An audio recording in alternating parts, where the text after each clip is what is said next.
On est de retour à l'émission Revue de presse et aujourd'hui, je discute avec Jeanne Leblanc, l'épouse du défunt Léo Lapierre, cet artiste d'art populaire de Gaspé. Bonjour à vous. Bonjour, madame.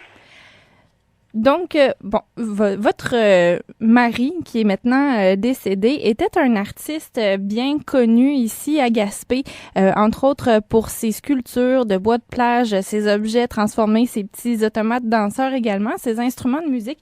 Donc, dites-moi tout d'abord, à Gaspé, qu'est-ce qu'on retient de lui sur l'héritage qu'il a légué à la communauté? Bien, lui, c'est une personne qui a fait beaucoup de récupération pour commencer. Et puis, il a récupéré pendant beaucoup d'années. Et puis, il a décidé de faire comme des animaux pour exposer, puis des instruments de musique avec des bouts de bâtons d'hockey, puis des cannes, puis tout ça. Et puis, oui, il est connu parce qu'il a fait beaucoup de spectacles à Gaspé aussi parmi les écoles. Beaucoup, c'est-à-dire qu'il en a fait une ou deux à Gaspé, mais la plupart, c'était à l'extérieur. Il était plus connu à l'extérieur parce qu'il a fait 11 écoles en Ontario pour occuper les jeunes à essayer de faire des choses quand ils n'ont rien à faire, là, tu sais, comme faire du bricolage et des choses comme ça. Ça fait que beaucoup des jeunes ont été très, très intéressés par comment est-ce que je pourrais dire, son bien parler et puis surtout son langage un petit peu gaspésien, là. Et puis, il a fait une école aussi à Rivière-au-Nord. Il a exposé ses choses. Et aussi au Carrefour, il y a peut-être une trentaine d'années passées aussi, là. Donc, ce qu'on peut dire, c'est qu'à partir, en fait, dans les années 80 principalement, il a vraiment marqué l'imaginaire de plusieurs enfants. Oui, beaucoup, beaucoup. Et surtout les petits-enfants et les personnes âgées, parce que c'est ceux qui aimaient beaucoup la musique, parce qu'il a fait comme 11 instruments de musique à partir de boîtes de conserve.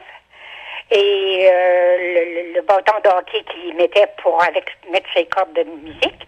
Et puis, et en même temps, il y avait des personnages qu'il avait fait, le bonhomme, la bonne femme, avec un petit chien et un enfant. Puis, lui, il jouait de la banjo, de la musique à bouche. Puis, il avait lui patenté ça sur une planche, là, des planches, c'est-à-dire avec un neige autour, puis la personne ne voyait pas de la façon que tout ça dansait en même temps que lui jouait de la musique.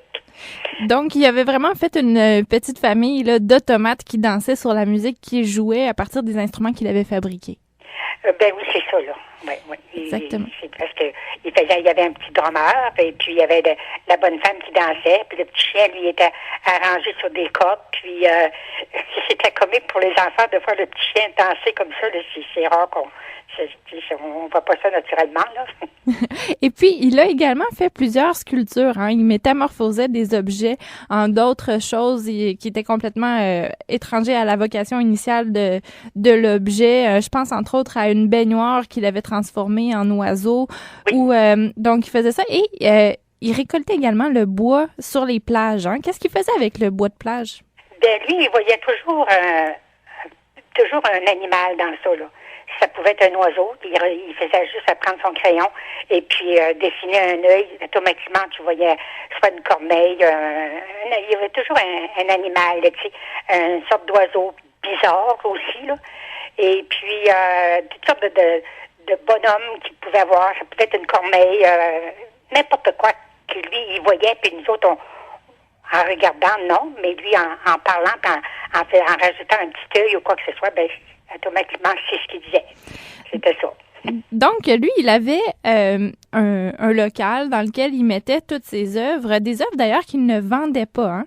Non, il voulait jamais vendre une pièce, parce que pour lui, c'était une collection. Et puis, il voulait pas s'en repartir, là, tu sais. Mais les dernières années, ben, il a vu que il y avait rien qui était exposé, puis personne n'était intéressé de montrer ça au public, aux touristes. Ben, il en a donné beaucoup, il en a donné à ses enfants. Mais là, moi, j'ai une remise qui est pleine encore, et puis je voudrais que ça soit exposé quelque part, et des personnes qui seraient vraiment sérieux pour exposer ça et montrer ça au public. Donc, pour rendre hommage également à sa mémoire puis à l'héritage qu'il a laissé à tous ces gens-là au Québec. Oui, parce que lui, ça a toujours été son rêve, ça, à Léo. Donc, de votre côté, vous avez approché le musée de la Gaspésie, berceau du Canada. Jusqu'à présent, est-ce que vous avez trouvé un endroit pour exposer? Rien du tout. Rien du tout. Donc, qu'est-ce qu'on vous a donné comme réponse jusqu'à présent? Ben, des réponses négatives. C'est soit qu'il n'y avait pas la place ou que il donnait. Vous dites franchement, c'était pas des réponses comme positives que ça aurait avancé à quelque chose. Donc, vous êtes toujours à la recherche d'un endroit pour exposer. Je crois que vous avez étendu vos démarches même jusqu'à Percé. Hein? Oui, j'attends des réponses. Puis, si jamais que ça fonctionne, la madame est supposée de venir voir ça, mais elle m'a donné comme réponse, il faudra que j'irai voir ça. Ça fait que j'attends.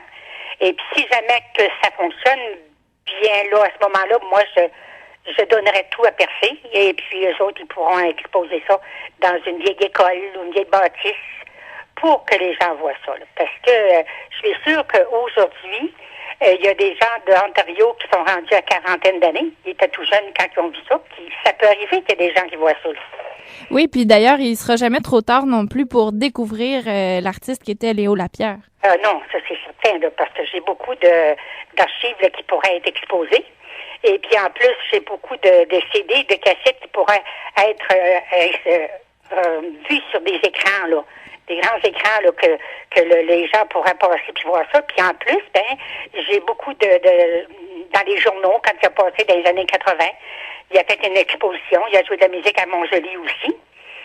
Puis en plus que il y a des certificats qu'il y a eu, pas des certificats, mais des témoignages qu'il y a eu un de musée aussi par contre parmi les autres de tout ce qu'il y a eu là. Donc, finalement, c'est un appel à tous pour qui aimerait recevoir cette collection-là pour continuer de la faire vivre auprès du public. Oui, mais quelqu'un qui est sérieux, là, je veux dire, moi, là, qui installe pas ça là, puis que ça va être comme brisé ou être volé ou vandalisé ou quoi que ce soit, là. C'est ça, donc. Que ce soit quelqu'un de sérieux qui prend ça. Et puis, pour continuer à ses œuvres, là, pour montrer comment il était dans la récupération depuis 50 ans qu'il faisait ça. Très bien. Donc, juste pour resituer Monsieur Léo Lapierre, il est décédé à quel moment? Il est décédé en 2014, le 1er avril. Puis lui, il aimait beaucoup faire des farces et faire des tours. Fait que le tour qu'il nous a joué, c'était le 1er avril. C'était le 1er avril qui vous a joué le tour de vous quitter, malheureusement. Exactement, oui. Et puis... C'était une personne, un bon vivant, il aimait raconter des histoires. Très bien. Donc, Jeanne Leblanc, merci beaucoup de nous avoir parlé de ce projet d'exposition en vous souhaitant bonne chance pour trouver un endroit pour exposer les œuvres. Bon, ça m'a fait plaisir et puis j'espère que ça va aboutir à quelque chose. Merci beaucoup.